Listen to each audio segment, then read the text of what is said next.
السلام عليكم، أنا ريم من دريمز كيتشن، واليوم رجعنا في أساسيات ريم وحنسوي الرز الصيني المقلي بالخضار.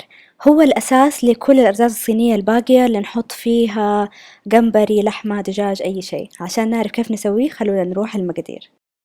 هنحتاج رز جاهز ومستوي وكل شيء. يفضل انكم تستخدموا رز بسمتي اللي هو حبته طويلة.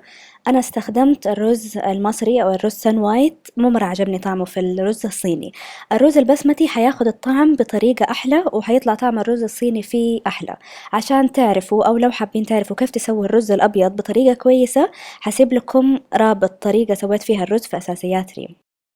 وهنحتاج جزر مقطع مكعبات صغيرة وبازلاّ تكون مسلوقة، ممكن تستخدموا الأنواع المفرزنة.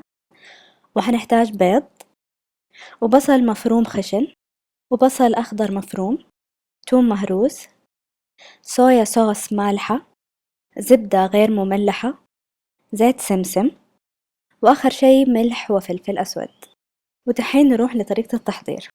هناخد البيض ونكسره في زبدية صغيرة، لا تحطوا البيض على طول على الطاوة، هنكسره في زبدية صغيرة ونقلبه مع بعض لين ما يصير لونه واحد.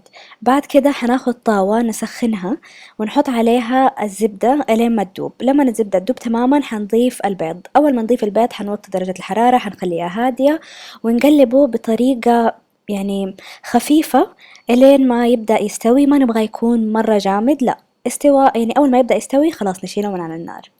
هنجيب طاوة تانية تكون كبيرة وحوافها عالية، نسخنها ونحط عليها الزبدة، نقلب الزبدة لين ما تدوب. أول ما تدوب الزبدة هنضيف الخضار اللي هي البصل والجزر والبازلاّ والثوم.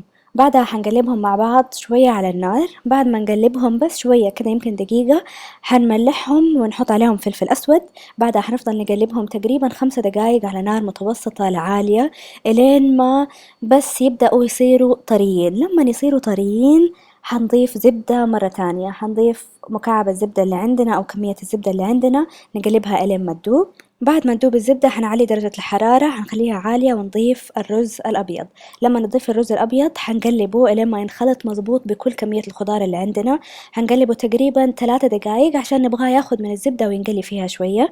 بعد ال3 دقايق حنضيف البصل الأخضر والصويا صوص المالحة ونرجع نقلب مع بعض كمان دقيقة إلين دقيقتين، بس إلين ما البصل الأخضر يتوزع في كل مكان هو والصويا صوص.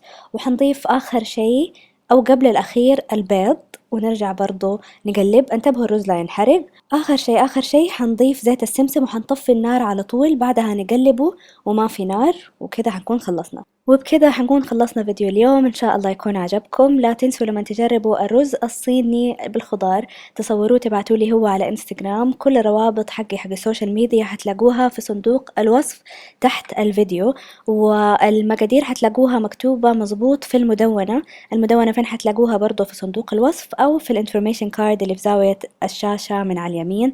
تضغطوا عليها حتلاقوا كل المعلومات. برضو حتلاقوا هناك الفيديو حق الرز الأبيض كيف يتسوى. بالنسبة لهدية السنة الجديدة اوريدي اخترت البنات أمس. مبروك لجوري الجيلاني، دانا أحمد، ورزان، وربا جي اتش. كلمتهم، كتبت لهم في الكومنتس وهيبعتوا لي إيميلاتهم إن شاء الله، وحتواصل معاهم وحرسل لهم الهدية. مبروك حبيباتي، مرة مبسوطة لكم. أشوفكم فيديو تاني قريب إن شاء الله. بالعافية عليكم، أحبكم ومع السلامة.